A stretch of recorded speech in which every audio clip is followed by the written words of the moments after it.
Okay, thank you. 5 seconds, we'll be going live. Councilors, then yes.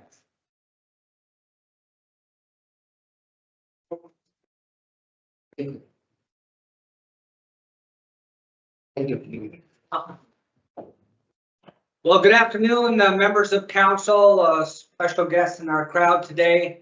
Also to the 22 attendees that have joined us via electronic media. Welcome to the Town of Stephenville's Public Council meeting this day, Thursday, April the 11th. It is 12:05 p.m. I would ask the member of council to move that we adopt the agenda as circulated. Moved by Councilor O'Brien, seconders. Second, Councilor Maurice Hines, all in favor? Aye. Carry. Mr. Mayor, is the agenda circulated to the public? We talked about circulating to the public? Perfect, excellent. Thank you very much. Yep. So item number 2, land acknowledgement. We respectfully acknowledge the town of Stephenville as the ancestral homeland of different populations of indigenous people. We also acknowledge with respect the rich histories and cultures of the Beothuk, the Mi'kmaq, Innu, and Inuit of the province of Newfoundland and Labrador. Item number 3 is the agenda has been circulated. I would ask for a mover to adopt the agenda. The move. Moved by Councilor Darren Roberts, seconder. Second, Councilor O'Brien, all in favor? Aye. Carried.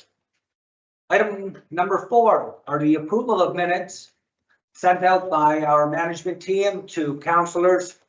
It was our previous meeting that took place 2 weeks ago on March 28th, 2024. I had asked a member of council that we move that those minutes be adopted. So moved. Moved by Deputy Mayor Susan Gallo, second Councilor Myra White. All in favor? Aye. Carried. Any matters arising from those minutes? No matters arising? Okay. Proclamations and delegations, we have none today. Okay, committee reports. So I'm going to turn it over to our chair of finance, Councilor Myra White, for item 5.1. Hi, good afternoon, everybody. Welcome. And those online as well. The Finance Committee met on April the 8th, 2024, and the following items recommended for council approval. Accounts payable, April the 11th, 2024. Be it resolved to pay accounts payable for April the 11th, 2024 in the amount of $173,558.92. I so move. Moved by Councilor Myra White, seconder. Second. Second, Councilor, Just to break down the number, $173,000. Some of the larger numbers is 22,263.48 for Abidos. That's the maintenance contract on our the wastewater system or sewer system. 3,411.60 for the laboratory services that checks our water supply and the sewer treatment. There's a 2,041 for a new brush kit for our equipment. 3,935 for Bell Line for our telephone services. The large one is 23,628.96 for chlorine for our water system. Another large one is waste management, which is our curbside garbage collection net, 31,476.98. Crane supplies where we get a lot of our piping and valves and for our water system and sewer system, net 363.12. The asphalt greased coal packs for the everlasting potholes, 5,951.29. Equipment hired 4,232. Some lumber and stuff that Public Works used, $2,424. Another large one is our gas and fuel for March, $13,825. And our safety supplies, batteries for flashlights and other safety supplies, $36.94.02. And then some parts for some of our equipment, $2,475.79. And that's the the large numbers, but another large number there is 25,411.48 for the regional waste management. So when you take the 25,000 there and add it to the 31 that we actually paid the contractor to pick it up, then you're looking at over $56,000 just for our curbside collection and disposal of it. So that's the largest numbers in the 173.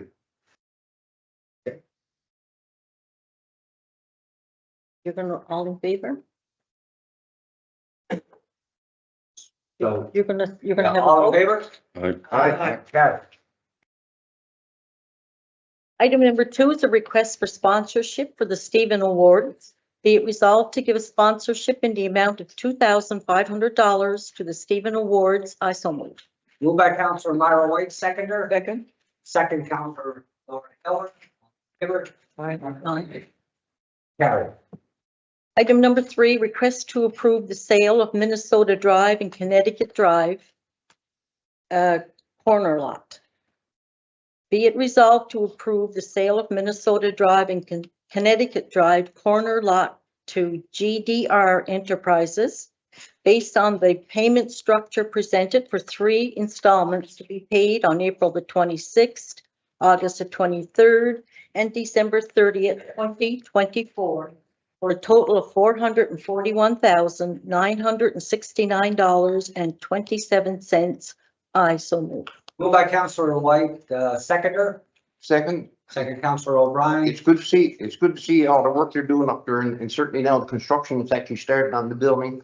Yeah. I noticed the contractor up there the last couple of days putting in the forms for the footing, so it's going to be good to see it roll out of the ground. I gotta say, gotta give a lot of credit to, in the last year, the 2 years, we've done a lot of lobbying for provincial government, both with the premier and the different ministers that held the portfolio of health, Minister Haggie, and our current minister, Tom Osborne. But we had in-depth meetings with the Health Accord Committee, with Sister Elizabeth Davis and Dr. Palfrey. And we reiterated the need of a new facility in Stephenville. We had professionals, GPs, nurses, and all the healthcare suite of professionals that exist in Stephenville operating in old buildings without proper HVAC. They were substandard, but accessibility was a big issue. And through great lobbying and effort, this project is moving ahead. We have some early estimates, I think, from the meetings we had, Councilor Edward, that it's a possibility that this building could be ready by the end of December. It's a private sector, so great news for the town of Stephenville, great news for our professionals who work there, but great news for our residents. Well, it would, It's been a long time coming. I can remember being the councillor and the mayor being there lobbying for a new building. And the councillors he was the mayor of, certainly the councillors I was the mayor of lobbied it, and he carried it on. It's good to see it's finally happening. yeah, we did a lot of work the last couple of years trying to get the, because, well, I guess when the Green Report came out and Paffrey and Davis, and then there was the other thing, other accord, the Health Accord, and we spoke with them, like you say. But in the meantime, it was announced we were going to get a collaborative clinic. That to me was music to my ears, because you're going to have everybody in one building. Yeah. And ideally, you will have 7 doctors. That would be the ideal situation. And so many nurse practitioners, so many LPNs, and they've got telehealth. They're doing telehealth right now at the building. That's going to be whatever's going to happen to it after they move. So you can go in, and if you've got an ear infection, and the nurse practitioner in Grand Falls or St. John's can tell you, she can see your ears, and she can tell you, yes, you have an ear infection, and I'm going to write you a prescription. So that's all going on now down at the building. But of course, they don't have 7 doctors. I think they got about 4 right now, 4 or 5. But they've got a crew and they've got a lot of receptionists down there and with the LPNs there's a lot of people down there. And the building, as we all know, Tom, you're right, when we were lobbying too, when you were the mayor. And it's amazing that they were there that long, and I believe that was not favorable for the doctors to come here, because they would talk to their buddies, and when they would talk to them, they would say, well, I wouldn't come here if I were you. This truly happens, because I talk to them a lot, And I think this clinic is going to be a big thing for us to entice the doctors to come here. Oh, there's no question. Absolutely. New innovation, new facilities, new equipment will actually help with our retention, but also with our recruitment. So it's a great step for Stephenville. So all in favor? Carry. Item number 4 is a request to approve advertising 2024 Town of Stephenville tax structure. Be it resolved to approve a full-page ad in the Newfoundland Wire to advertise the Town of Stephenville tax structure in the amount of $1,089 plus HST. I so move. Moved by Council Myra White, seconder. Second. Second, Council Maurice Hines. All in favor? Aye. Just on that note, Mr. Mayor, I think it's a really good move that we start using other means of getting information out to taxpayers. And we are missing the part where we used to have a reporter here, but maybe eventually we'll get around that and the citizens will get to hear and see what's happening at council.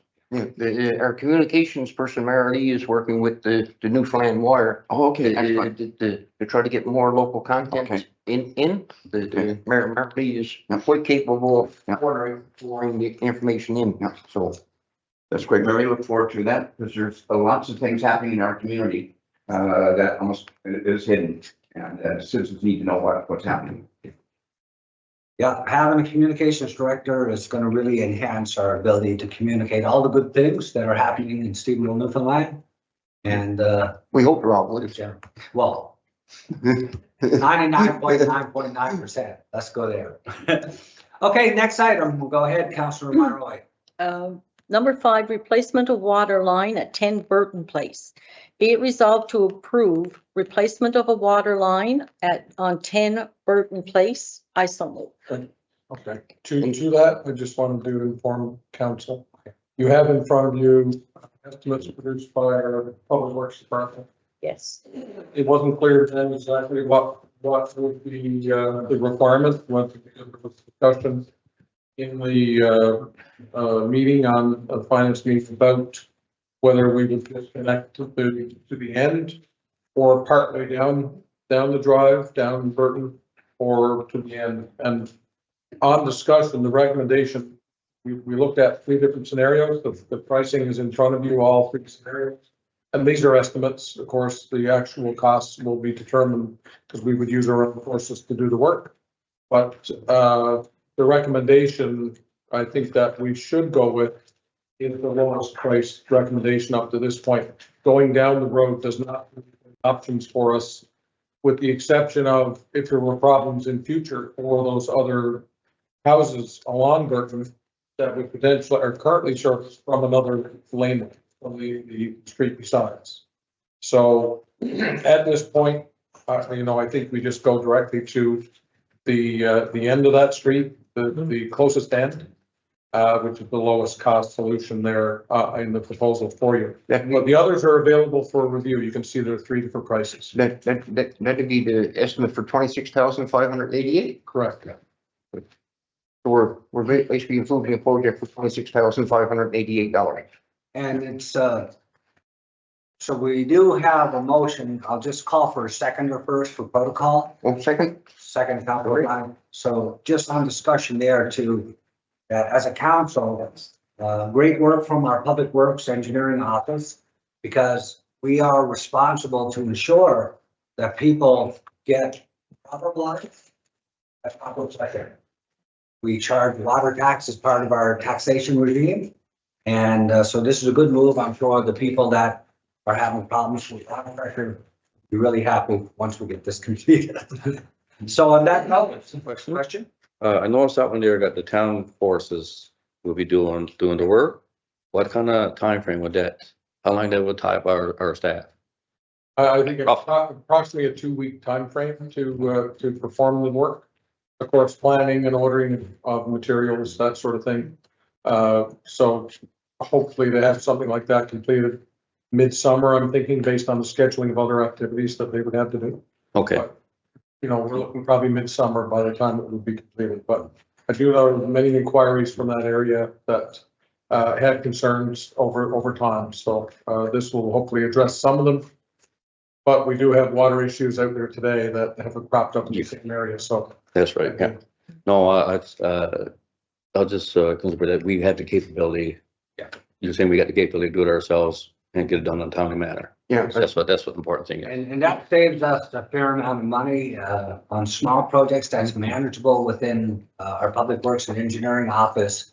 It's good money well spent by our own forces to complete it rather than going out to tender. Because again, yeah, the 26,588 is basically the materials to do the job. Yeah. And then it's our own label on top of the 26. okay. All in favor? Aye. Carry. Excuse me, Mayor Rose. Yes. Just going back to motion 4, I did have the motion brought forward by Councillor White and seconded by Councillor Hines. I don't think that's for the advertising of the tax structure, but I don't believe we completed the vote on it to carry the motion. Okay, so we have a motion, a seconder. So we'll redo that motion. If you could. Okay. Councillor White, did you do the tax structure one first again? Not a problem. Item number 4, request to approve advertising 2024 Town of Stephenville tax structure. Be it resolved to approve a full-page ad in the Newfoundland Wire to advertise the Town of Stephenville tax structure in the amount of $1,089 plus the HST. I so move. Moved by Councillor Myra White, seconder, second Councillor Maurice Hines, all in favor? Aye. Carry. I think we just got a bit. Yeah. Yeah. Keep an eye on us there. Thank you. Okay, Councillor White. Item number 6, a request to purchase rescue boats and equipment. Be it resolved to approve the purchase of a rescue boat and equipment for the Stephenville Fire Department in the amount of $4,800 plus the HST. I so move. Moved by Councillor Myra White, seconder. Second. Second Councillor O'Brien. This, There is Yes. not a bit of a correction here. 4,800 is for the vessel. There also is equipment that has to be replaced, which are suits, the water protective suits that they would wear, which are now outdated, the ones that we have in hand. So they had to be replaced. So the amount is approximately $11,000 total. Although the suit has to be requoted because of the delay that we had in this. So we don't have the exact figure until that, but I would. So we probably have to bring that back to finance once we get the quote and the suits. I think really you've approved it in principle already, so my recommendation is to proceed with it. You know, it will not exceed, I would say $12,000, so it'll be up to $12,000. Okay. Yeah. That you could approve. Yes. so to approve of Duly noted. So as the manager said, you mean the suits or something like the butler gear, you mean the day you purchase them, and you receive them, you know when they're going to expire because they're dated, so the suits need to be changed. The fire department's done water rescues in the past, but you mean to get there, they gotta put suits on and they have to swim out to the victim is or the person is. This boat, it comes in a bag and it only weighs about 70 pounds and it's in the compartment on the truck. Within 2 minutes of taking it out of the truck, the boat is inflated because they use the same air tanks as they wear on their back. So rather than our firefighters swimming out to someone, now they can use this boat because, I mean, as we all know, if somebody's drowning or in water, if you get close to them, the first thing they grab is you. And the boat makes it much safer, not only for firefighters, but also the person or persons that they're rescuing. So I mean, it is a good investment. Just to add to what Councilor O'Brien says, really appreciate Chief Steve Morris and Firefighter Andrew Pilgrim for coming in and discussing and explaining the equipment, which is one reason why we put it on hold, because we didn't have enough information. So that was really good, and we really appreciate what they had done. So So I we, called for question, yeah, a question. while back, only because, I guess that was the finance committee that the presentation was done with, and not the planning committee. And, I did have some questions and some concerns that I hope somebody can answer. And one was statistically, how many times have we been called to a water rescue?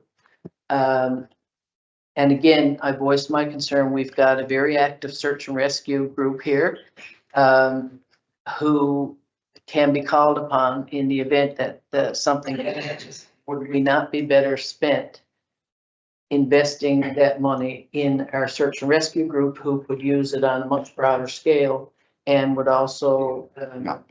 provide support to the If we fire? may, or Yes. maybe Bill can answer that. To respond to that. So we received a presentation from the fire department. We've also had information from search and rescue generally.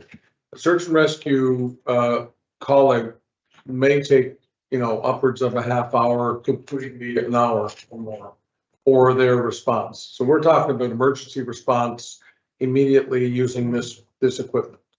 I know the organization, Town of Stephenville, has supported search and rescue with equipment in the past as well. That equipment is readily available for use in the area. However, normally call out of search and rescue is done through the RCMP. There's a protocol, and its delay is an issue that would potentially impact life safety for victims of an accident or someone who went into the cold water. Yep. So on that basis, with the explanation from the fire department, this is a necessary piece of equipment that improves our opportunity. So it's not just people in our suits. We do have the suits. The statistics were provided to me. There were less than 10, but there were numerous instances over the last 10 years where they had to respond immediately to water rescue type activities on behalf of, say, an accident victim. So, and this is the worst time of year for that, of course, with partial ice, that and early in the fall when the ice starts to settle over it. So, So the scope of practice for firefighters has certainly changed then, in terms, because they're being called out to every motor vehicle accident and those kinds of Yes. things Yeah, as well. So I can understand, if we had responded. And I'm not, it's not that I don't support the fire department, but conceivably, if we had no rescues and we were looking to spend 11,000, we could say, well, we better get geared up for alien landings too, because that could happen and we got to be the first ones to the rescue, and on and on. Now that's an extreme example, but you understand what I'm saying? And for me, I couldn't think of any times where there was water rescue, but if there is, then, there are, and they have been documented, and Yeah, we, And you're right, Deputy Mayor. I mean, one time our fire department just responded to fires. But I mean, over the years, the service has grown. They're called out pretty much every accident that's in town. They're called out the medical calls and the rescue type thing. And the way the system works, I mean, 911 call comes in. A lot of times the person actually making the call is a bit panicky and stuff, and all the correct information is not relayed. And their fire department are normally the first ones on the scene. So when it involves water, if they have to go through the system, through the RCMP to search and rescue, it's a delay there, like the manager said. And then in all likelihood, they're being called out for recovery rather than a rescue. So that delay is a big part of that. So in light of that as well, a little bit outside of this, but not, because I was involved with the response group in Bay St. George, the psychological first aid kind of critical incident debriefing and so on. I know that RCMP and firefighting services do some debriefing, and but I think in light of the fact that the scope has broadened so much, I think firefighters are seeing a lot more traumatic incidents. You know, if you could have fought fires for your full career and almost not seeing a death or whatever, but if you're responding to all these accidents, you're seeing a lot of trauma. And so I think it would be worthwhile, as a council in terms of policy stuff to make sure that we are really focused on instant stress debriefing after every incident, that the training be made available to people and that we continue to follow up on that so that we're giving people the best possible chance of long careers without long-term, you know, incidents, right? I know that that was in place in years gone by, and I would think it's probably still. It still is. Sometimes it's, you know, things are updated and you tend to, I know sometimes it's easy if you haven't had any incidents in a while to kind of get a little lax on what you're doing and so on, right? So. It's always evaluated. Call for the vote too. I just want to say that our full-time fire department is backed up by our auxiliary department, but it's also backed up by our ground search and rescue, who plays a critical role in the region. We have supported them. We always will support them. I'm sure of that, as we get requests coming in. But the scope changing a little bit, and the higher skill and the higher training our staff are gives them the ability to save lives. And increasing their toolkit is critical. So our firefighters are also now trained by the Marine Institute through the Diamond Group Airport for crash fire training. You know, 20 years ago, that didn't happen, or 30 years ago, because the airport had their own fire department. So they have enhanced training. So, but we need to support them and our ground search and rescue, which is critical to save our lives in our region. So on that note, all in favor? Carry.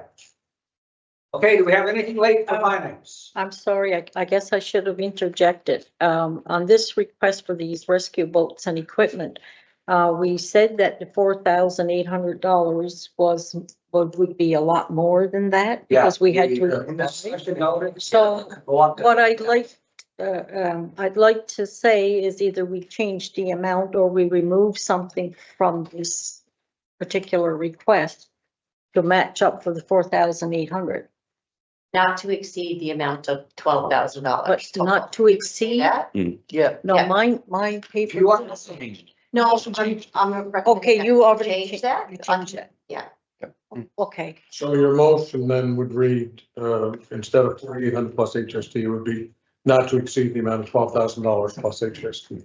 So if you want to reword that, I'll call for the seconder. And, I would prefer we did. okay, so let's redo it. Be it resolved to approve the purchase of rescue boats and equipment for the Stephenville Fire Department in the amount of $4,800 plus HST, but not to exceed the $12,000 limit. So moved. 12,000 plus HST. Plus HST. Yeah.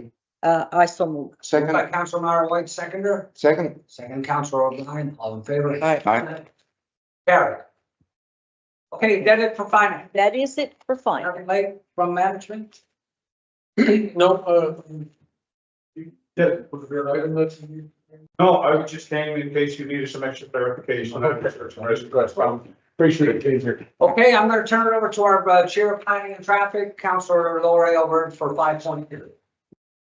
Thank you, Mr. Mayor. Welcome, everybody listening. And listening online as well. The Planning and Traffic Committee met on April the 8th, 2024, and the following items were recommended for council approval.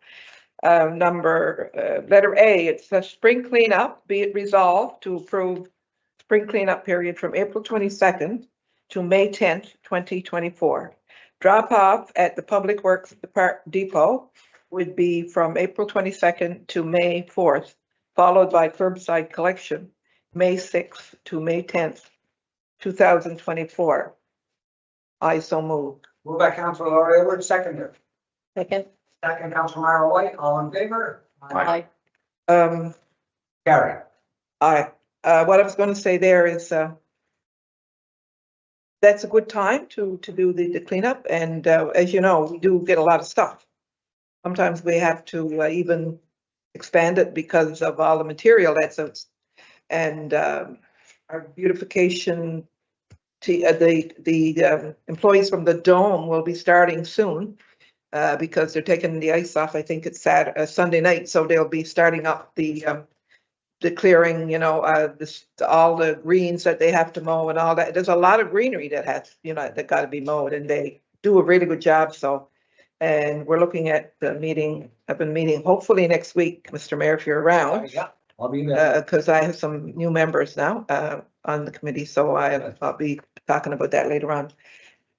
Okay. Okay, we have a question. Just a point of note for the public. So the website will have the details on there. There is a hope that we can establish a longer term schedule for this kind of activity to be posted on the website ahead of time. So once council reviews the plan for the future, we'll be able to post that. Plus the rules and limitations associated with the waste pickup, and that Marilee has done up documents which will also be circulated on all public media, you know, social media, what have you, so that it identifies exactly. We get a lot of questions. People follow up: is this allowed? Is that not allowed? Whatever. Yeah. So those details will be also posted for the public's information.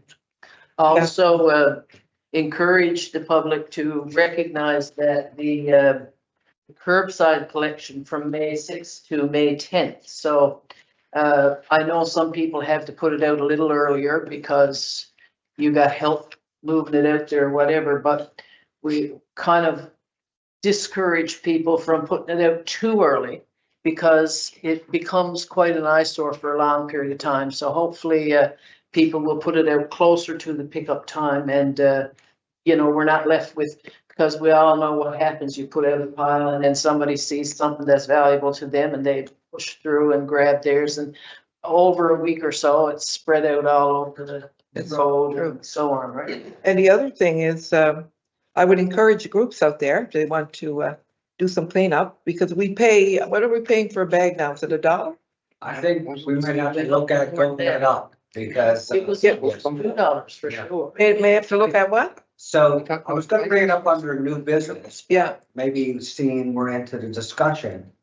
I'd like for management and our communication team, along with our recreation, because to me, picking up garbage is recreation, is getting out there, get a bit of exercise and stuff like that. But we need to That's have a stretch, Well- Mayor. You gotta crawl, you gotta walk, you gotta run. Keep driving, if you're driving in. But we need to get a really good communication plan out there to reach out to all the schools, all the community groups.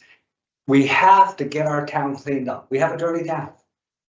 Yes. And I think it's conducive also that our public works and our beautification committee, it's ongoing, but it's everybody's duty to clean up your town. I spent a lot of time in the wilderness. I take out people's garbage that they leave in the wilderness, and it's everybody's responsibility. But I think we need a really good concerted effort.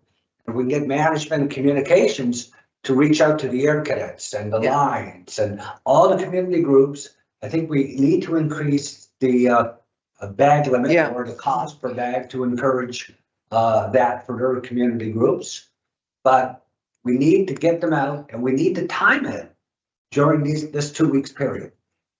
And obviously, you always go with alternate dates because you want to do it on a nice day, Yes, you do. not a windy, rainy day. So maybe we can get management working on that. A question, Mr. Mayor. In the past, I know the town had supplied garbage bags and tools to pick up. Will they be doing that again? And gloves? Yes. Oh, yeah. Okay, that's, okay, good. Been doing that every year. Okay, excellent. So did we vote on this? Then our cleanup day will send you. So, Did we follow this one? Did we vote? No, we didn't. No. yeah, We discussed it. we did have a motion and a secondary. All in favor? Aye. Do it. Carry. Okay, so What's the motion for beautification supposed to come from? What's that? What's the budget for beautification supposed to come from? Out of finance? it will be for the next meeting. Next meeting? Yeah, because It was a little bit late and I didn't want to put it in too late. Okay. Okay, Excuse me, this item coming up, I'm in conflict, business related. No, that, recognize that Councilor Roberts had. Wait over here. No, you just push your chair back. No, not anymore. Oh, you can't roll. No, you can't roll away. That's Problem, sometimes you walk, sometimes you run. Seated in the public gallery. You gotta get exercise. Yeah. okay, Okay, Councilor Miller? the last item, imagine only 2 items on planning. Wow. Unless there's some late ones. 41 Main Street, Wigma, I don't know if that's the right pronunciation. Is it Wigma? Auto parts and equipment. Be it resolved to issue a permit to construct concrete pad for storage of industrial gases and a concrete ramp to doors in accordance with all town regulations. I so move. Moved by Councilor Aylward, second by Second. Maurice Hines. All in favor? Aye. Aye. Councilor Hines? This is all there is for planning, Mr. Carry. Mayor. Okay, Councilor Roberts, you can return to the table. Okay, Mr. Mayor, Deputy Mayor, you go first.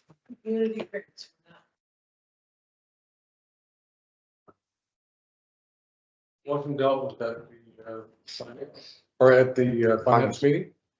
There was a miscommunication and it didn't get added to the Okay. finance agenda, so it will be dealt with on the next finance agenda. Okay, so nothing late for planning? No, just Mr. Mayor, just a little point that was brought to me by several people, okay? And it concerns the 3 traffic lights that we have in town.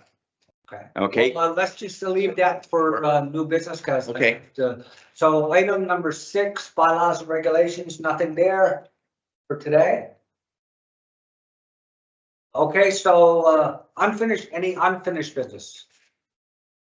I guess under unfinished business, Mayor, at a previous public meeting, I did asked a question regarding the $10 million that was announced when the announcement was made in the fall of 21 regarding the airport. And how the $10 million fell off the table. Since I asked that question at a public meeting, and I asked it because people were asking me about it and they continue to ask me about it. I spoke to a couple of board members and they basically pointed towards town hall, dropping the $10 million requirement. So, you mean, can we get someone from the airport board in to clarify this once and for all, so the question will go away? Well, a couple of items here for procedure. The airport corporation has dissolved. But the members are still in hell. What's that? But the members are still in hell. But I don't know if they have the legal authority to speak on behalf of the corporation that doesn't exist legally. But we can request and they You're can. gonna request maybe the former chair, Willie McNeil. Just for clarity, and I think I've explained this several times to date, is that $10 million was a public endorsement by the Stephenville Town Council to accept an MOU. And over time, $10 million will be spent towards fire protection equipment. And we agreed to that. That was a decision of council. That's it. It wasn't part of the sales agreement. So I don't know how much clearer I can state it. But on this though, the way that it's coming through now, I think the way we resolve it is to, let's request the information from the board. I can get the prior minute where that was Yes. endorsed by council. Yeah. And then we can follow up on it and appropriately bring it back to council as an item. Council Yes. Brian, Yeah. if that's adequate. Yeah, So that motion, it needs to be clarified. Yeah. You mean, so you mean, there's still board members of second town, so you mean, if we contacted the board members and see how many of them we can get in to get And so- clarified. Just so just, why don't I take a few more people out? Okay, so it's done. It was discussed. It went to a meeting. It was voted on. It was agreed upon and all that, right? So what does going backwards do? If people really want to know that, should they not go and talk to somebody themselves? Like why? Because it's not the whole community that's asking this question. It's 2 or 3, or you can probably say 10 or 12. I don't know. But why do we keep going back to things that are going to become controversial issues again when they've already been made, the decision's been made? So why do we revisit again? It's not going to become controversial again. Yes, it is. Bringing it right back to Because the. it continues to be controversial with the number of people that Well, are asking me. No one's asked me, and I've been here a while too. I don't get people coming up and asking me. I don't know why they're asking you, but they are asking. You're not asking. And they've asked some of the board members, Clearly for and point the of answer that they're getting is that it was driven from town hall. So I'd like to, get some board members in there, get it clarified, so people will stop asking the question. But you know what? Cause a controversy. There'll just be a different way to ask it. So. Well, I It's not going to be any clearer than what's been told. That it was agreed upon that it will come in over time in the form of improvements to the fire services. yes, That's what it was for. Now, people at that time had the misperception that they were supposed to give us $10 million to put in the bank account. Well, that's. That's not what it was. Right. And that's where it started to move. It was always about providing support to the fire hall. Initially, we thought maybe we were gonna have to do a build of a new fire hall or whatever, but I don't know. I just fail to see why we keep going back to it over and over. You know, I said this before, and I'll say it again. The $10 million was in the announcement in the fall of 2021. And yes, it was $10 million going to go towards Building of a fire hall like that. yeah. I found that strange at the time, because I mean, if I buy your house, I don't get to tell you what to spend your money on. So, I mean, but anyway, let's get it clarified, so the question goes Well- away. I believe the CAO had a suggestion, and I think we follow through with that. And then that will be it. I think we follow through on that. well, I agree, Councillor Hines, but again, I agree with Susan, because why would you invite in a non-existent board? They don't exist. They're former board members. And also, the thing is, we don't have anything to do with the airport. We don't know, why would we go to a private company and ask them what's going on? That's not the thing. I get calls lots of times. Oh, Laura, what's going on with the airport? We're gonna get any flights? We're gonna do this, we're gonna do that. And what I say to them, now, you know what? If you want to know the answer to that, you're gonna have to call the manager of the Diamond Stephenville Airport, or you're gonna have to call Carl Diamond yourself. Because that's the only ones can give them information and that knows the information. Yeah. The non-existent board don't know what's going on now. They're not even, Yeah. you know, And my frustration, if I sound frustrated, is because I was here through all the negotiations. It wasn't easy. We worked things through. We put them to bed through a vote. And what we keep doing is going back to them. So like something happened in 2016 when I was elected there, someone asked me something. So probably we should revisit that too. I'll probably come back with a list of things that people are asking me that we need to go back. But is a vote of council, when a vote of council goes through, it's through. Sure. Yeah. And We're not remember, gonna change it. and I'd just like to add to that, Deputy Mayor, so we can move on to the next items on our list, because we got some very distinguished people here today. But I will clearly say that the terms of the sale of the airport agreement was supported by this council. But it was done through 2 legal teams with 2 private entities. We had no say other than giving support for the sale of the airport. We were tired of spending hundreds of thousands of dollars given to an airport that was in bankruptcy protection. It's no longer in bankruptcy. Number 2, the MOU that we agreed to that would determine $10 million over time to be spent towards fire protection equipment and buildings was clearly just an MOU. It wasn't binding. We knew that. We were informed by our legal counsel, and it went to the table unanimously. It was supported by council. So if anybody wants to see what that is, just go to the minutes of the meeting, call management. But it's not, remember, once council makes a decision, it is a decision. we don't bring it back to the table. I got a comment. to make. I got it. Excuse me, I'm speaking.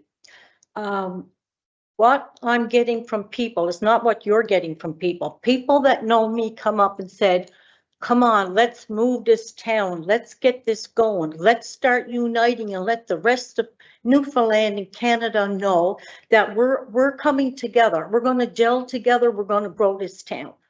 And that's all I've been getting. I don't know why. I'm getting some of that people would too. be going backwards because nobody's saying that to me. They got good news yesterday, and we need to do this. We need to put a lot of this stuff, because it's just stuff and words, to get, like, put it aside. Let's come together as a group and let's build this town like we want it to grow. Let's open up our eyes and let's say we got a vision for this place and we're going to do it together, not parts. I don't want to see parts. I want us together making good sound decisions. And we got good people sitting at this table. Come on, let's do it. That's all I'm going to say, because I want positivity here. I don't want no more negativity. I have had it up to here with that. I'm sorry, but that's the way I feel. So I agree with what you say, but I mean, I've got to take exception to what the mayor said, that once council makes a decision, that's it. You mean, you only got to go back over the last number of months when council revisited stuff and changed their decisions. I mean, that's a procedure. I mean, That's, yeah, That's but that's a what you wanna- procedural that's thing, what and you when want. we're being given information and we move on that information, and then afterwards we're told by the same people that, oops, that's not the way you should have done it, you should have done it a different way, we bring it back to the table. It's not because we've decided to change position, our position on things, it's about those procedural issues that we were very clear about. but anyway, let's. On the offer to revisit again, with respect to everybody here and the concerns, it's a matter of providing the definitive information in a package that you guys can all review, and hopefully then the facts will be on the table. They're available for public review, and that should settle the matter as I understand it at this stage. So, Okay, let's just put someone else in, maybe they won't come in. On that note, we got to clear it up by our CAO. Let's hope they don't have to come to the table again. But anyways, so any other unfinished business before I turn it into new business? New business, Councilor Maurice Hines. Mine is not as exciting, okay? We have 3 traffic lights in town, and they are, a number of people have called and emailed, and I think CEO has also received some. There's a big discrepancy on the wait time. All 3 traffic lights, the green time goes between 26 seconds and 28 seconds as the traffic is moving. Between Caroline and Minnesota, the wait time, okay, is 32 seconds, not bad. On Maine and Queen, it is approximately 50 seconds, okay, of wait time. Did you say 50 or 50? 50 seconds, give or take, plus or minus a second. And Prince Rupert and Queen, though, is 1 minute, 15 seconds. So what we've found, I went down and watched the traffic and did the timing, is that people are coming out, taking a different exit, going down towards Crown and going all the other ones, and all the expense we had to put it there, and they're not really using it. So, yeah, so what they've been asking is there an ability to adjust the stop time there, okay? That even if you brought it back to 50 seconds or 55 seconds to be in line with the other ones. So, So that's a good point. We can management take on planning. yes, I do know, we had been briefed previously on, depending on the spans of an intersection, depending on the amount of traffic flow at intersections, that it's going to be adjusted. So let's let planning and engineering. And they're working on it as we speak. also. Can we turn it over to our, On the planning the traffic lights, part of the accessibility plan going forward is to improve accessibility for these crossings using what's called accessible pedestrian signal technology, APS technology. So as part of that process, we must time the crossings appropriately for the technology that we use. So that's going to be part of the accessibility. Good point. Yeah, where that intersection is so wide down there, it's longer than walking across. That could be, yes, that's right. So let's let management Yep. come back and give Okay. some rationale, but Okay. good, very good Okay. point. I know people are impatient these days. Okay. Okay, Councilor Deputy Mayor, sorry, Susan. I just want to update, council. I attended the, UMC meetings, which is the Urban Municipalities, Committee meetings on the weekend in Pasadena. And, I must say, I thought they were really excellent, very informative. We had some, Pasadena is doing some really neat things, I think, innovative and different. They've taken, I guess they've taken a few things into their own hands and they're trying to solve some of their problems without waiting. But, so there's, kudos to them. It was a pretty full agenda. But interestingly enough, but not surprisingly, I'm sure to anybody who's been around the table at all, a large portion of the meetings were focused on certificate of conducts, but also on really the theme of it was how to put the civil back in civics. That was the theme of the session that we did. And so there was some really interesting and very good discussion on how civil society is changing and how really, we can wish that it wasn't, but the reality is we're going to have to figure out how to live within that. There was, we talked about the fact that one time everybody in school learned civics and so on, and the presenter brought up the fact, and I know this, I've experienced this myself in talking to college students who do not know the difference between the prime minister, the premier, and the mayor. Yeah. So, people aren't learning any of the protocols or so the civic culture, I guess, is changing very much as well. But some of the discussion as well around the social platforms and social media platforms. And there was a great book referred to a number of times, and I've since bought the book, and when I finish reading it, you're all welcome to have a read. But it's called Save Your City, and it's about incivility in public discourse. So so there was a real focus on that. And what they talked about is how the social contract has declined. We've become a much more individual society, but also how people aren't. I guess the platform is there for people who can't regulate emotion. There's no stop time. One time, if you were upset with something, you had to write a letter. Well, in that time that you wrote the letter or whatever, you had time to kind of process, but now it's immediate. And so a lot of what hits is very uncivil. And but the discussion from there went to what is the impact in terms of our next election, which is 2025, I think. And the big piece of that was, how are we going to encourage people to volunteer and run at a time when it's can be so damaging for people, to run. So there were some really good discussions, and those discussions are going to continue at the symposium. So I would encourage anybody who's able to go to that to attend it. Where is it this year? It was supposed to be in Corner Brook, but because of an issue in Corner Brook that took some of the hotels out, it's in Gander, and it'll be in Corner Brook now next year, right? Gander, what's the date, Susan? May 2nd to the 4th. May 2nd. 2nd. Yeah. In Gander. And again, we went over MNL's report. Especially they've added a pillar to their plan, which is around addressing housing insecurity. So again, that seems to be, everybody is trying to put some focus there, right?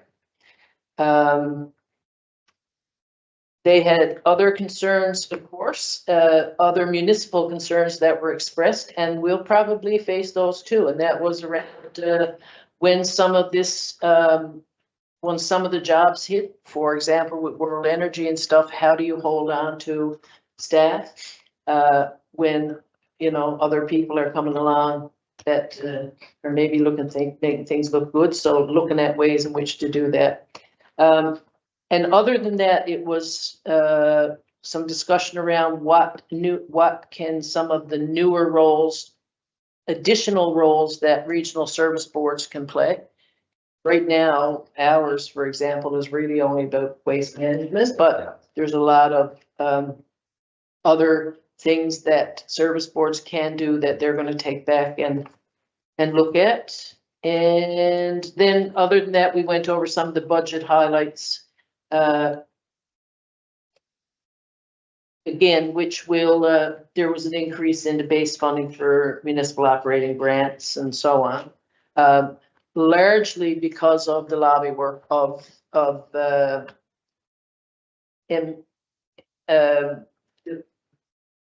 I guess what they were doing was encouraging municipalities to continue to come forward to the AGMs and so on with good resolutions, because there's proof there that the resolutions that came forward were heard and answered in the budget. So I guess for us, it was a really good meeting and a great opportunity to share with other people from larger municipalities for sure. But the other piece is that MNL is doing some great advocacy work, and I think, you know, we continue to support their work as they continue to support ours. So Deputy Mayor Fowler, did they spend much time discussing the code of conduct? they did, and there were a number of many of the people there had examples to share of how the code of conduct was hampering the work of the councils and slowing down the work of councils. And there was some discussion about some of the changes that are being made, and a lot of discussion about whether or not the code of conduct should be something that can be used by the public, because it was, I got it here somewhere, it was designed to look at and protect people from harassment. 4 types: public to council, not council to public, public to council, council to council, public to staff, and council to staff.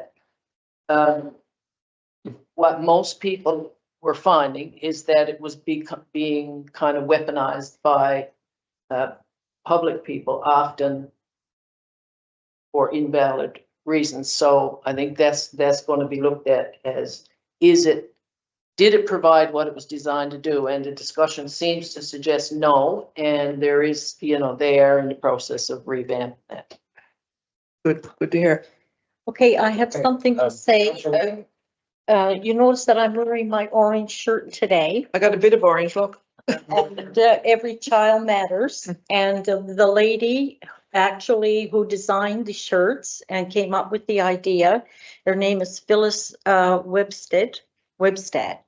And she's going to be at the Lions Club tonight from 6 to 8 to tell her story and wear the orange shirt. So before oh, I'm sorry, I keep saying that's tonight. It's Friday night. So 6 to 8 tomorrow night at the Lions Club. Yeah, she's changed and made an impression in Canada. She's to be admired and supported in her efforts. I'd just like to maybe one new business. It was a big news story for Stephenville yesterday with the green light from government on a multi-billion-dollar green energy project for Stephenville and region. This is global in nature. And I'll go back to when the German Chancellor and the Prime Minister, the Deputy Chancellor, Vice Chancellor, and the Deputy Prime Minister, political elite from across the country. 25 of Germany's top CEOs were in Stephenville. That's Siemens, Volkswagen, Mercedes-Benz, Bayer. The collected capital just that was on that flight with the German chancellor, the companies they represented was in the trillions of dollars. This project has the green light. One more little step is final investment decision. That's part of a mega project, multi-billion-dollar project of this scale. But the support and the urgency of creating green ammonia for a G7 nation, Canada has stepped up to the plate to support Germany, one of our allies. Our goal is in late 2020 or early 2026. Okay, I got that right. That we would be shipping ammonia from the port of Stephenville to Hamburg. 25 years ago, we used to ship newsprint from Abitibi Price to Hamburg. So you could see how technology is changing. The green energy is about decarbonizing the planet. The planet is heating up. As we well know, some of the fires in British Columbia last year has still not gotten out. They're still smoldering. And we're about ready to hit another dry season. So it just goes to show that the scientists are not wrong when they say the planet is warming up. But for this community, it'll be the third economic boom in the history of Stephenville. I would say that this will probably supersede the building of the Labrador Linerboard Mill because of the scale and the scope. It's being touted that it could be the single largest private investment in the history of Atlantic Canada. Remember, there's been big projects in Halifax and St. John. A lot of them were federal defense budget projects. This is global in scale. It has global investment. Companies such as SK Ecoplant, 20% equity stake with World Energy. I believe they're almost the biggest Samsung. So this is big companies. So it's great. This is an opportunity to keep Newfoundlanders home, to bring Newfoundlanders home and their families. And I truly believe that getting the workers to professionals that's going to do the work will not be a problem, because the work camp will be in, most work camps are in very isolated areas, like Voisey's Bay. Challenging when you get off your 2-week shift and you can't get over there for another 5 days because of weather and so forth. But when a Newfoundlander knows that you're in Stephenville in a work camp and you're from Lewisport or Bay Bulls or St. Anthony or Deer Lake and you're working here, you're driving home. And that means a lot for a young family. So this is an opportunity to get our town ready. And remember, with our management team and with the policy direction of council, we're ensuring that we don't leave anybody behind. We don't want to grow so rapidly that we don't look at the needs of our seniors, people with accessibility issues, our children, our environment. We have to be focused on all the needs of our community and got to be in step with the growth. So I got to give a lot of credit to Mr. John Risley, Mr. Gene Jabolis, Mr. Brendan Pata, the three main investors and the brain trusts of World Energy GH2. It was a big day yesterday, but I can feel it even yesterday and today. Wherever you go, the excitement, everybody's got a little spring in their step. Remember, when we lost Abitibi Price, that had a big impact on this town. We lost a little bit of population. And what? This is so great. This is a green industry. This is an industry that has 0 emissions. It's not like an oil refineries coming into Stephenville or Port or Conroe. It's not as if it's a nuclear power plant. This is a project with hydrogen and wind that's harnessing natural resources that has 0 emissions. This is good for Newfoundland. This is good for our country. This is good for our planet. Great for Steve. And our wind power is? Pardon? Our wind power is continue. Yeah, thank you very much. We, I was speaking at a Memorial University Navigate luncheon last night to a bunch of entrepreneurs. They said, why Stephenville? I said, there's a lot of reasons, a lot of check boxes. We have airports and ports of international scale. And one of the best weather records east of Montreal. In project management, weather is a high mitigation issue. But in Stephenville, good weather, we got good soil structures. Our adjacency to Europe, the northeastern seaboard, South America, and the Northwest Passage, we are the closest ice-free port to the Northwest Passage. The Northwest Passage, the tonnage coming through the Northwest Passage every year is growing because it's opening up by days and days and days because of global warming. And they're critical. The big thing too, we are Canadians. We're one of the best countries in the world. And it's easy to attract investment when you have stable government. This is a big geopolitical. You hard to go into the Ukraine or Russia right now, say. Just saying. From a big investment portfolio. But at the end of the day, you can put all those check boxes there and they were critical in selecting Stephenville. But we have the best wind corridor in North America, possibly the world. The Danes hold the portals and the assays and all the data for the plan. And remember, the companies that have the best wind will get a better return and a faster return on investment. And we have investment coming from the east, from Europe, from all over. Stephenville is truly a global asset. And we, as an Indigenous community and as an Indigenous mayor, we have great Indigenous representation today for something that's going to follow. We are very proud that we're playing a role to help heal this planet. And I think that's critical. And on that note, would you like to explain something about the boards that you have on? Well, we're about ready to do that. So is there anything else in, because we do have a presentation, Yes. Councilor O'Brien. Yeah, we spoke earlier about cleanup week and the different groups and that, one group that comes to mind is the BIA, the Business Improvement Association downtown. I mean, that's the business in the BIA area. They pay an extra $1 million a year on their property tax to fund projects and to keep Main Street clean in the summer. So you mean each summer they hire a couple of students that keeps the sidewalks and everything clean down there. They hang the pot flowers plants from the lights on Main Street, which was a BIA project when they were all installed. So I mean, we should send a big thank you up to the BIA in that regard. Something else I had on the list was to ask, when was the last time council met with the health authority regarding how many doctors are in town? The health authority, my God, but Tom, we've been trying to get. They did their presentations around the province. We were selected. Yeah. That's, I would say that's 9 months ago.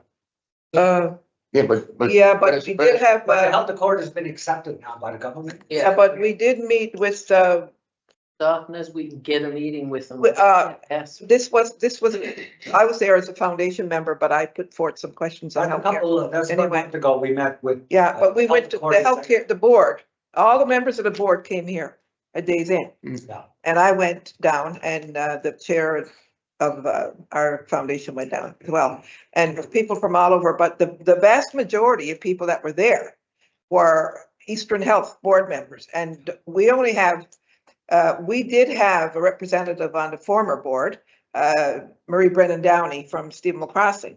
And we had Mark Mills. So the Eastern Health Board, Care Board, the majority of the people are from the eastern end because you got lawyers, you got doctors, you got people like that are involved.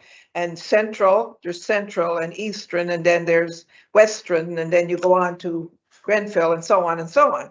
So we met with all the board members, and Dave Diamond is the head guy now for Eastern Health, and he's retiring. So there's a new person involved, Robert, I got his name in my file home somewhere, but anyway, Robert's his first name. So we met with all of them and I questioned different things and didn't get answers that I was looking for. But I did have a brief moment with Tara Freak, the CAO of Western Health. And I specifically spoke to her about the loss of one of our anesthesiologists. And he was supposed to be finishing up the end of March. Now, he put his resignation in 1st of January, and it's only now, it's effective the end of March. And I can't speak to all the details because I can't give my sources, but he wasn't pleased with what was happening, and he wasn't getting the support he should have got. The other thing is, she said to me that day, she said, well, we're trying to work through some things with him now. So I don't know what happened after that. Now, we did request them to meet with us the last couple of months, but we never did get a date from them. So we have to, So we need to follow. Just, yeah, follow up to that, Councillor O'Brien too. It may be time to ask again and say, okay, the green light now, we're about to get into construction and all those other things here, which are going to add to the need for especially emergency care, but also for a bunch of people coming again without doctors and so on. So I think we're going to have to stay on this.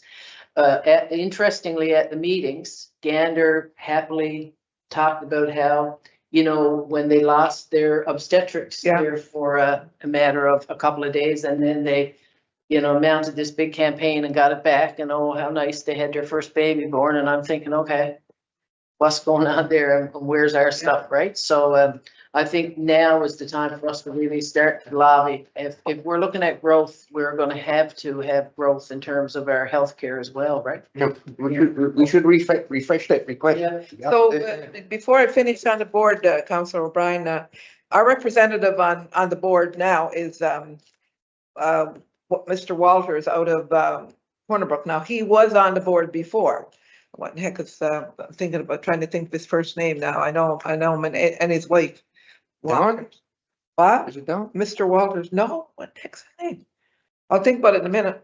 Anyway, so really and truly, he's for all of us. Like, we don't have a Stephenville person anymore. Now, he's been on the board for several years prior to, right?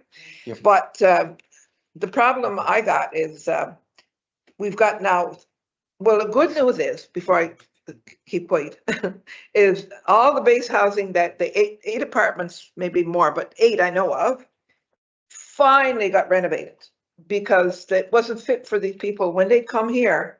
See, the deal with always been is when a doctor moves here, they go into a base housing until they were going to find a place to rent or whatever. That's supposed to be the deal. Mm-hmm. But they end up staying there for sometimes as long as they're here. In the meantime, there was so much needed to be done to those inside those buildings. And the local state. And heating and everything else. So anyway, all 8 have been done. They're all done. So that bodes really well. I mean, I really appreciate what they've done there, but it took a long time. And you know, so those things that's good, because I know young students that have come out here to get some training, and one student, I think, even left and went back because she didn't want to stay in the place because it was bad, right?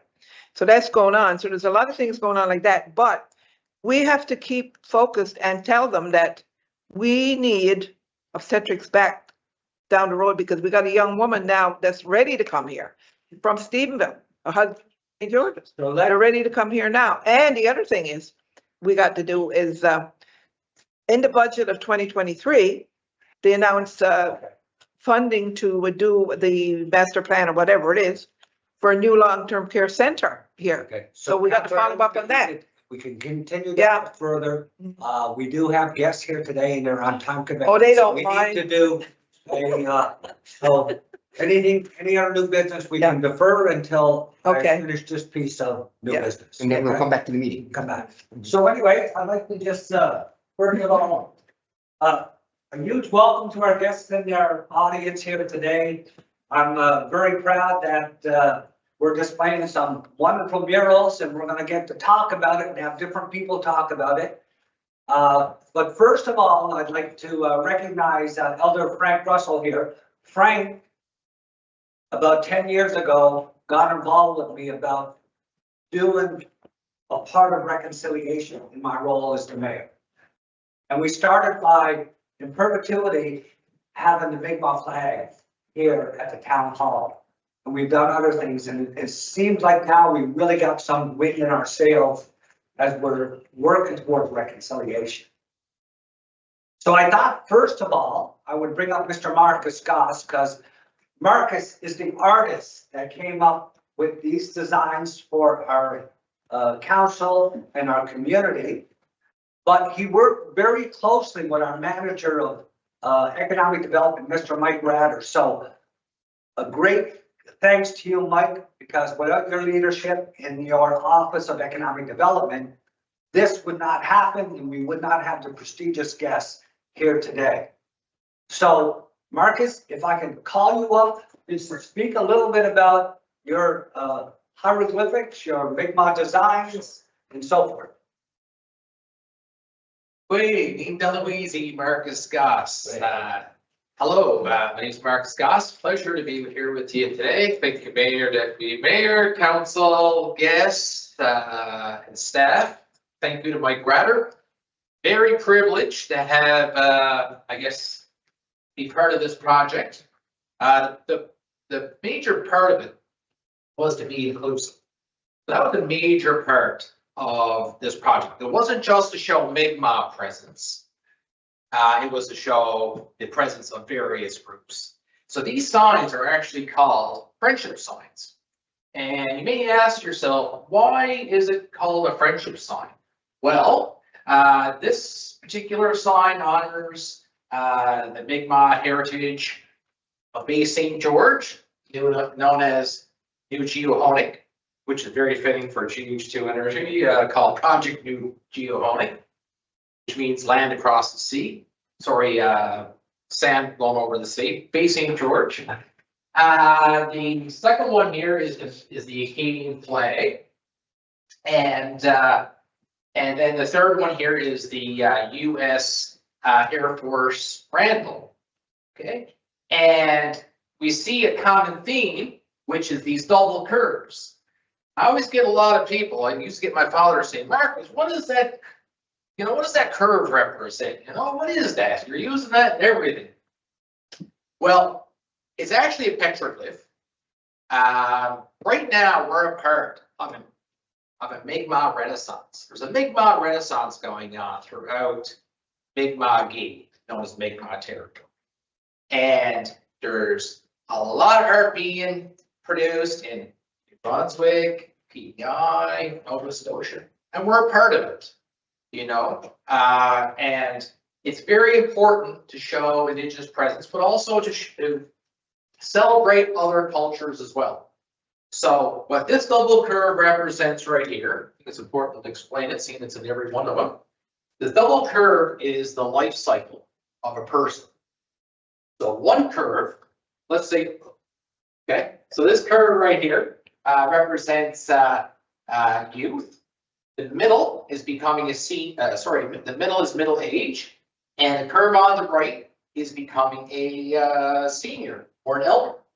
And then the elder traditionally had a role of teaching the youth about culture. And then there's continuous learning and development that occurs. And that's what we're trying to do, is promote educational awareness, cultural awareness, and to show community connectedness, which is very fitting for a town community hub. And so what these curves represents is us holding hands and connecting, not only community-wise, but spiritually and culturally. And we're also honoring and celebrating the other cultures that are part of Bay St. George. That's very important. It's very important to show honor and to celebrate other cultures. In this particular one, where the Acadian flag is present, these two different triangular curves are actually found on women's peaked hats, men's long coats, and various Mi'kmaq regalia and clothes. And it's very interesting because the women are the keepers of water and the men are the keepers of fire.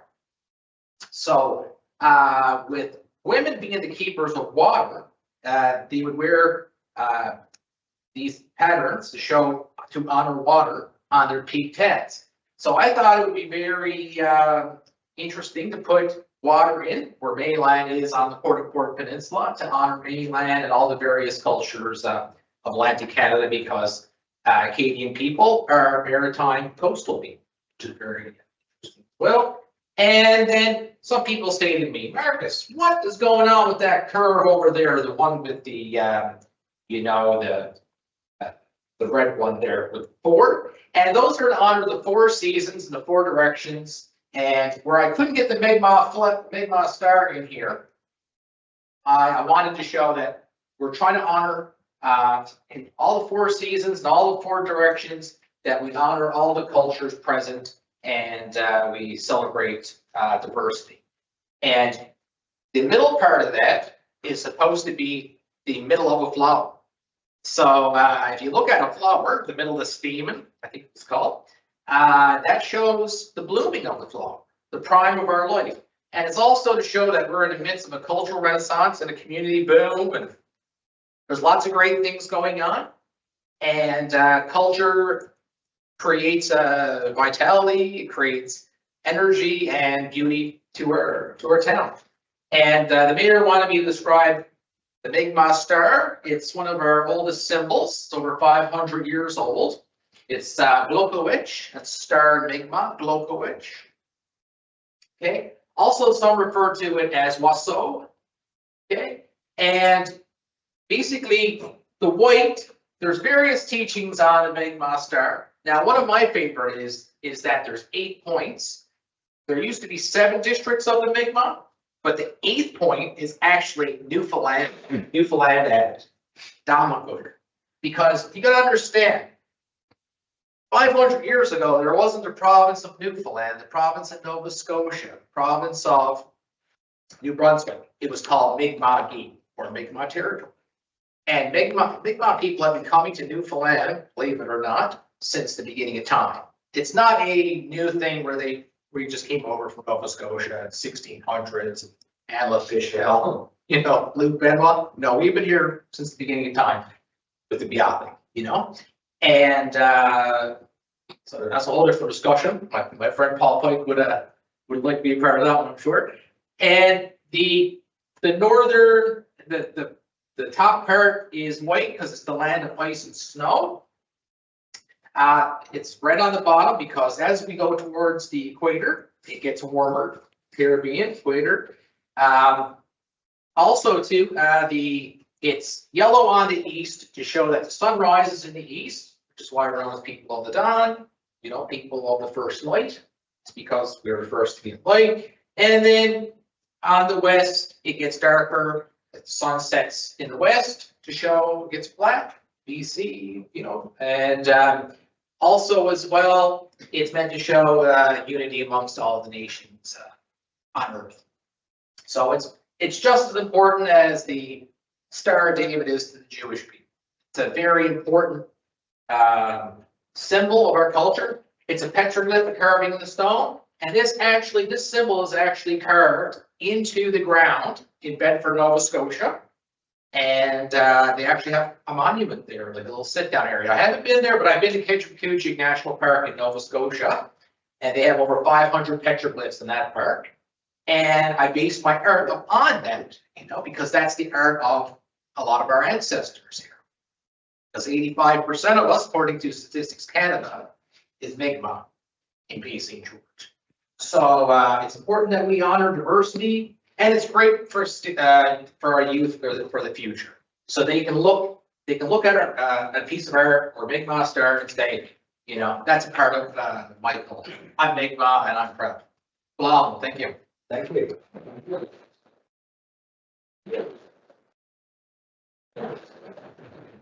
Yes. Anyways, I'd like to invite a very good friend of mine, Chief Jenny Bray. I've been returned twice in 1 week. You've been in our council chambers, Chief. So, but I just want to say before I bring you up to speak about our Indigenous culture and the role we're playing and why it's so important, is I have to commend you of your support for this green project, which is a healing project for the planet. And I've been watching you on the world stage, on your travels, and your leadership on this is is very, very important, and I admire you for that. I did see also, in kind of what Deputy Mayor Susan Fallow was saying, that you put up a post a little while ago about free time. And we need that in our society. So that was very moving. So with further ado, I'm going to call upon Chief Jenny Bray.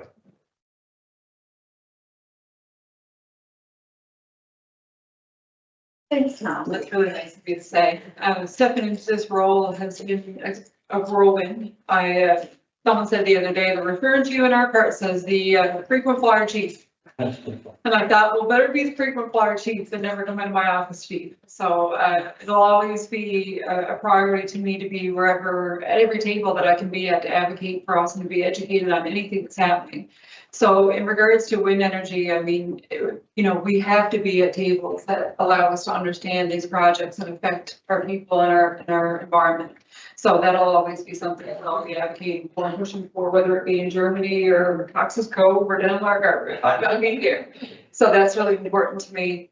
I'm really grateful to be here today to celebrate this. This is amazing. Marcus, again, congratulations. You've been so important to our people here on the island and on representing us and, showing. I've always had an issue growing up, not seeing a reflection of myself as a Mi'kmaq woman, but not just a Mi'kmaq woman. I'm a Mi'kmaq woman with English and Irish ancestry. So there's all parts of us that we need to represent and need to celebrate. And this is truth and reconciliation. This is truth and reconciliation. So these are beautiful pieces, and this is a great way for you to tell the story of your community because colonization, there's dark parts of it. There's also parts of it that made your town who it is today.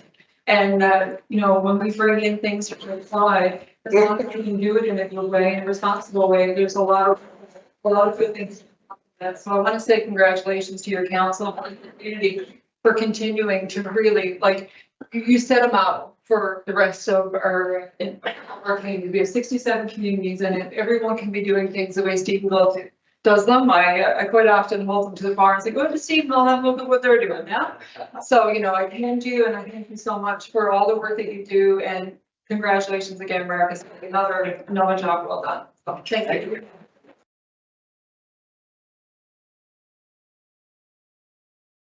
Thank you very much for that, Chief Bray. So at this time, I'm going to call a very good friend of mine, Mr. Tony Cornack. Mr. Tony Cornack is the president of our Francophone Association provincially for Newfoundland and Labrador.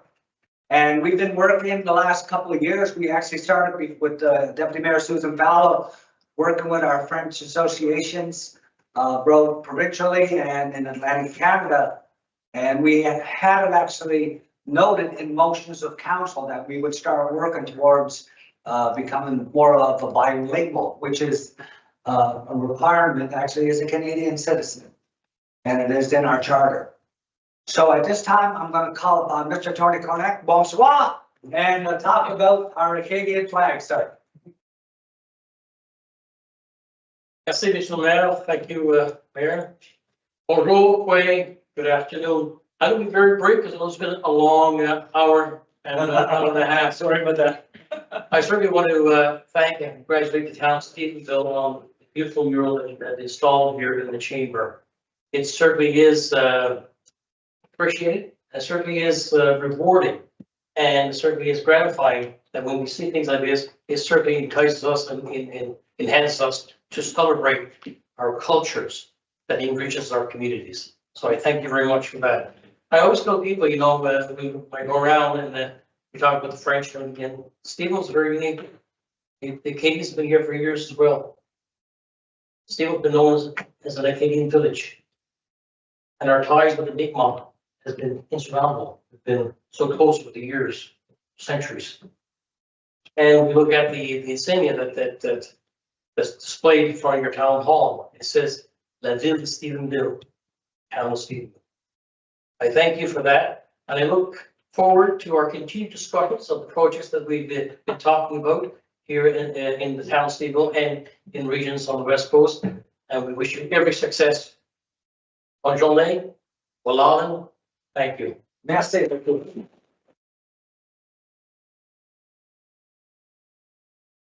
President Lua, Ms. Chair, Cornet, yeah, thank you very much for that. I just want to say that we have embarked, I guess, as a community to hold on to our culture. And today is a critical day for us, signifying and murals how important it is to us and having distinguished people here in our council chambers. So as Mr. Cornack said, in the 1700s, the Acadians were expelled out of Acadia, and a lot of them came to Stephenville and Newfoundland and Port-au-Port. A lot of them went to New Orleans down in the US also. But the Mi'kmaq and the French had unity and ties, and they came together as a culture. But in the 1930s, the Americans arrived here, and it was termed a friendly invasion by the author, John Cardolis. And our last mural is on our US Air Force. And it's interesting, I was thinking about it once Mike got this project going and rolling. I started my career in the Canadian Air Force. But it's because of the US Air Force that I started a career in the Canadian Air Force. I remember my dad saying to me, he said, son, I've been watching all the people that work on the base, and those guys up in that control network with sunglasses on, that seems like it's a good job. And I entered the Canadian Air Force for 5 years in air traffic control. But in the 1930s, the Americans arrived and they started marrying our indigenous and our French people. And it was turned a friendly invasion. They existed here for 25 years. The air base was commissioned in 1941. But the legacy continues with our Stephenville Cultural Destination Committee. Our goal is to grow the culture of our Mi'kmaq, our French, and our relationship with the US. Councilor Maurice Hines, his wife, his father served here on the air base, the Carolinas, correct? That's right. Sister's born in Waco, Texas. Yes. Last year, we partnered with Lake City, South Carolina on a cultural exchange, and we had a big PBS shoot, $1 million production that took place in Stephenville in South Carolina. It's going to be aired on PBS in the month of May. I don't have the date yet. We're waiting for the release. It'll probably hit 60 to 70% of the US PBS market. We could not buy the advertising that that's going to give us, let me tell you. So on the final conclusion, I just want to say that thanks to all of our dignitaries that are here today, thanks to council, thanks to management for making this happen. Because collectively, as Councilor White said, we need to move forward and we need to stay focused. And I'll use the last catchphrase from Chief Jenny Brake, we need to be kind. So on that note, thank you very much. I'm going to continue with our council meeting. For those of you who've been sitting here for now, you don't have to stay. But I think Mr. Paul Green's got to stay. I'm going to recognize him on the recommendations he's making. So on that note, I want to thank everybody.